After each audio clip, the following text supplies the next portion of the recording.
YS Vivekananda Reddy సతీమణి YS Soubhagyamma Jaganmohan రెడ్డికి సంచలనమైనటువంటి లేఖ రాశారు.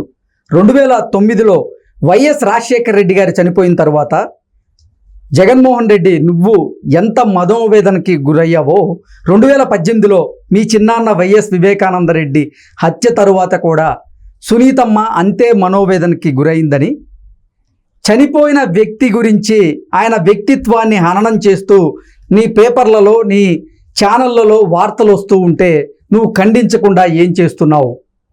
అసలు వైఎస్ వివేకానందరెడ్డిని అత్యంత కిరాతకంగా హత్య చేయించిన వారు మన కుటుంబంలోనే ఉంటే వారికి నువ్వు రక్షణ కల్పించడం ఎంతవరకు కరెక్ట్ అంటూ కూడా జగన్మోహన్ రెడ్డిని ప్రశ్నిస్తూ సౌభాగ్యమ్మ లేఖ రాసినటువంటి నేపథ్యంలో ఈ లేఖ ఇప్పుడు సర్వత్రా చర్చనీయాంశంగా మారింది. ఈ నేపథ్యంలో ఈ అంశానికి సంబంధించి మనతో మాట్లాడేందుకు ప్రముఖ రాజకీయ విశ్లేషకులు, ప్రముఖ సీనియర్ జర్నలిస్ట్ సిఎస్ రావు గారు మనతో ఉన్నారు. సార్తో మాట్లాడు. సార్ నమస్తే. సార్ నమస్తే.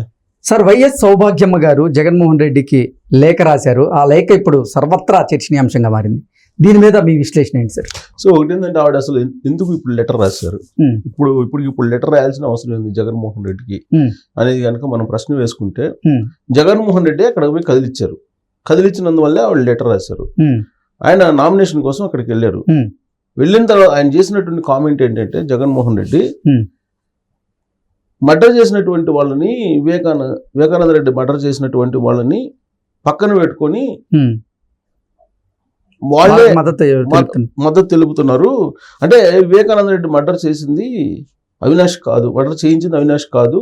అవినాష్ గురించి నాకు తెలుసు, అవినాష్ చాలా మంచోడు, నాకు ఆ నమ్మకం ఉంది, అందుకే నేను అవినాష్ రెడ్డికి ఎంపీ టికెట్ ఇచ్చాను అని చెప్తూ షర్మిల, సునీతారెడ్డి ఇద్దరు కూడా వాళ్ళు ట్రాప్లో పడిపోయారు. చంద్రబాబు నాయుడు ట్రాప్లో మర్డర్ చేసినటువంటి వాళ్ళు ట్రాప్లో పడిపోయారు, చంద్రబాబు నాయుడు టీంలో ట్రాప్లో పడిపోయారు అనేటువంటి వ్యాఖ్యలు చేయడంతో పాటు వివేకానంద రెడ్డి రెండో మ్యారేజ్ గురించి ఆయన ప్రస్తావించాడు. రెండో భార్య ఉన్నమాట వాస్తవము, వాళ్ళ సంతానం ఉన్నమాట వాస్తవం అని చెప్పేసి అన్నాడు. అంటే దాని అర్థం ఏంటి? ఫ్యామిలీ క్లాషెస్ క్రియేట్ చేసేటువంటి ప్రయత్నం చేస్తున్నారు. మొట్టమొదటి ఆయన మేమంతా సిద్ధం సభకి వెళ్ళినప్పుడు ఆయనే వివేకానంద రెడ్డి మర్డర్ గురించి మాట్లాడి సునీత షర్మిలని రెచ్చగొట్టారు. ఆ తర్వాత సునీత షర్మిల ఇద్దరు కలిసి ఆయన వాళ్ళకు వెంది జగన్మోహన్ రెడ్డి ఏ విధంగా వివేకానంద రెడ్డి మర్డర్ చేసినటువంటి వాళ్ళని ప్రోత్సహిస్తున్నాడు అని చెప్పి వాళ్ళు కొంగుబట్టి ఓట్లు అడుగుతూ జగన్మోహన్ రెడ్డికి మద్దతు ఇవ్వద్దు, మీరు వివేకానంద రెడ్డిని మర్డర్ చేయించినటువంటి వాళ్ళకి మద్దతు ఇస్తున్నారు, సొంత అక్క చెల్లెళ్ళనే సోదరులని మర్చిపోతున్నారు, ఆయన మమ్మల్ని రోడ్డును పడేశారు, ఇంకా మీరు నమ్మొద్దు అని చెప్పి ప్రచారం చేస్తున్నారు. ఆ రోజు నుంచి వివేకానంద రెడ్డి మర్డర్ గురించి పరస్పరం ఆరోపణలు ఇవన్నీ జరుగుతున్నాయి. అవినాష్ రెడ్డి వెళ్ళటం, ఆ తర్వాత అతను రవీంద్రనాథ్ రెడ్డి మాట్లాడటం, కసకస పొడిస్తుంటే పొడిసిన తర్వాత రక్తం కారుతున్నప్పుడు వెళ్ళాడు మన అవినాష్ రెడ్డికి ఏం తెలియదు అని చెప్పి మాట్లాడాడు కదా ఆయన. సో ఇలా జరుగుతున్నప్పుడు కడప కోర్టు ఒక తీర్పు ఇచ్చింది, మీరు ఎవరు వివేకానంద రెడ్డి మర్డర్ కేసు గురించి మాట్లాడటానికి లేదని చెప్పి అక్కడ పిటిషన్ వేసి ఆ పిటిషన్ సంబంధించి మొత్తం అసలు ఎవరు మాట్లాడటానికి లేదని చెప్పి వీళ్ళు ఒక పిటిషన్ ఇస్తే ఆ కోర్టు ఇంకొక రకంగా స్పందించిందని కూడా కోర్టు మీద కూడా తీర్పు ఇచ్చిన కోర్టు మీద కూడా కొన్ని విమర్శలు రావడం జరిగింది. సో అదంతా ఒక ఎత్తు అయితే, ఆ రోజు నుంచి వివేకానంద రెడ్డి మర్డర్ దాని గురించి మాట్లాడేటువంటి కొత్తగా మాట్లాడేది ఏం లేదు.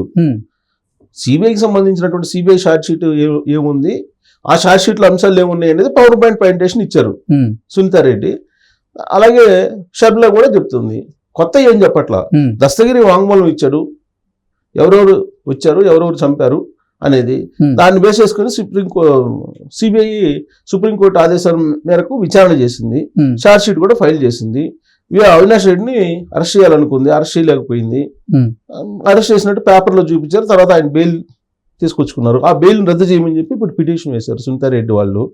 సో ఇవన్నీ జరుగుతున్నాయి, కోర్టులో జరుగుతున్న వాటినే మాట్లాడుకుంటున్నారు, కొత్తగా ఏమీ మాట్లాడట్లా. సిబిఐ ఏది చెప్పిందో అదే మాట్లాడుతున్నారు.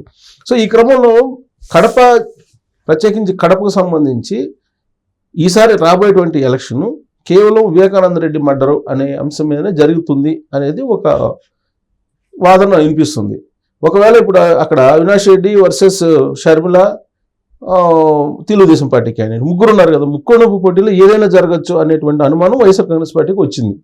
అవినాష్ రెడ్డి గెలుస్తాడా ఓడిపోతాడా అనేటువంటి ఒక అనుమానం. అలాంటి పరిస్థితుల్లో ఇప్పుడు జగన్మోహన్ రెడ్డి అక్కడ ఎంట్రీ అయ్యారు. జగన్మోహన్ రెడ్డి మొదటి నుంచి చెబుతుంది ఏంది, వివేకానంద రెడ్డి మర్డర్ అనేది పైన దేవుడికి తెలుసు, కింద ప్రజలకి తెలుసు, మధ్యలో నాకు తెలుసు తప్ప ఇంకెవరికి తెలియదు అన్నట్టుగా చెప్తున్నారు ఆయన. సో కాబట్టి ఇప్పుడు రెండో భార్య ఉన్న మాట వాస్తవం అని చెప్పి అధికార ముద్ర వేస్తున్నారు. వివేకానంద రెడ్డికి రెండో భార్య ఉన్న మాట వాస్తవం, వాళ్ళ సంతానం ఉన్నటువంటి మాట వాస్తవం అని చెప్పి అధికారిక ముద్ర వేస్తున్నాడు. ముఖ్యమంత్రి హోదాలో మాట్లాడుతున్నాడు. అంటే దాని అర్థం ఏంటి, వివేకానంద రెడ్డి పర్సనాలిటీని దెబ్బతీయటం ఒకటి, వివేకానంద రెడ్డికి అక్కడ ఉన్నటువంటి మంచి పేరుని పోగొట్టడం ఒకటి. ఇక ఇప్పుడు ఆయన నోరు తెరిచాడు కాబట్టి ఇల్లీగల్ క్యాండిడేట్స్, ఇల్లీగల్ కాంటాక్ట్స్ లేకపోతే ఇతరత్ర అంశాలను బయటకు తీసుకొచ్చడానికి అవకాశం ఉంది. ఇంకెక్కడెక్కడ ఈయనకి సంబంధాలు ఉన్నాయి, ఎక్కడెక్కడ ఎవరితో గొడవలు ఉన్నాయి, ఇవన్నీ బయటికి తీసుకొచ్చేసి ఆయన్ని పర్సనాలిటీని కంపు చేసేటువంటి ఒక కుట్రకి తెరదీశారు జగన్మోహన్ రెడ్డి అనుమానిస్తున్నారు. ఎవరు, సౌభాగ్యమ్మ. అందుకే సౌభాగ్యమ్మ ఒక లెటర్ రాశారు. ఒక లెటర్ రాసి అసలు హంతకుల్ని పక్కన పెట్టుకొని తిరుగుతున్నావు నువ్వు, వివేకానంద రెడ్డి సొంత బాబాయినే పక్కన మర్డర్ చేసినటువంటి వాళ్ళని వెనక పెట్టుకొని తిరుగుతున్నావు నువ్వు, ఒక ముఖ్యమంత్రి అయి ఉండి నువ్వు చట్టాన్ని కాపాడాల్సినటువంటి వాళ్ళు హంతకుల్ని శిక్షించాల్సినటువంటి పొజిషన్లో ఉండి హంతకుల్ని వెంటేసుకొని తిరుగుతున్నావు, ఇది తగదు నీకు అని చెప్తూ ఆమె లెటర్లో చాలా క్లియర్గా పొందుపరిచారు. వివేకానంద రెడ్డి మర్డర్ సంబంధించి నీకు తెలుసు ఎవరు చేశారు ఏంటి అనేది, అవినాష్ రెడ్డి ప్రమేయం ఉందని చెప్పి సిబిఐ చెప్పింది కదా.